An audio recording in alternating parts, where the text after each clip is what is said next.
Hello friend, সবাই তোমরা কেমন আছো? আজকে আমি শুটকি রান্না করুম। তো পেঁয়াজ, রসুন, কাঁচামরিচ সব লইছি। এখন আমি তেলের মধ্যে ছাড়ি দিছি সবগুলি। এখন হালকা একটু ভাজা হইলে আমি শুটকিগুলো দিয়া দিমু।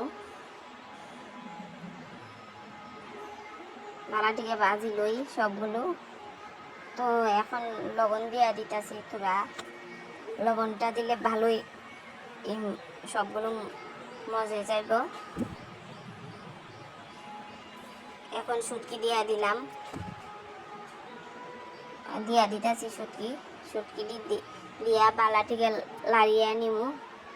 লাড়িয়ে আমি মিষ্টি কুমড়া দিয়া রান্না করুম শুটকি তরকারি। তাই এখন হলুদ দিয়া দিছি। আমি লাল মরিচের গুঁড়া দিছি না, কারণ আমি কাঁচা মরিচ দিয়ে রান্না করলাম। তো এখন আমি মিষ্টি কুমড়গুলো দিয়া দিতেছি।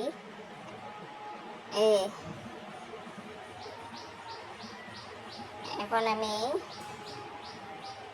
মিষ্টি কুমড়গুলো দিলাম, দিয়া ভালাটিকে লাড়াইয়া নিমু। কারণ ভালাটিকে না লাড়াইলে আবার ফুরা লাগিয়ে যাইব গিয়া।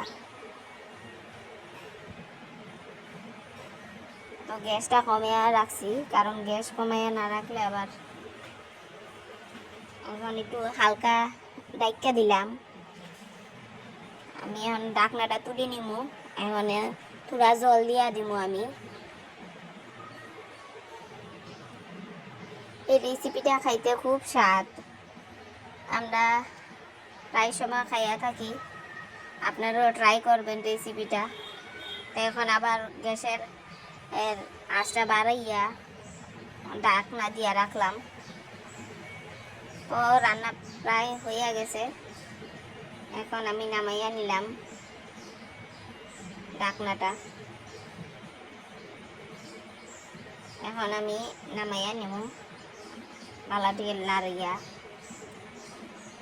দেখতে সুন্দরই লাগরা মিষ্টি কুমড়গুলা, কালারও সুন্দর।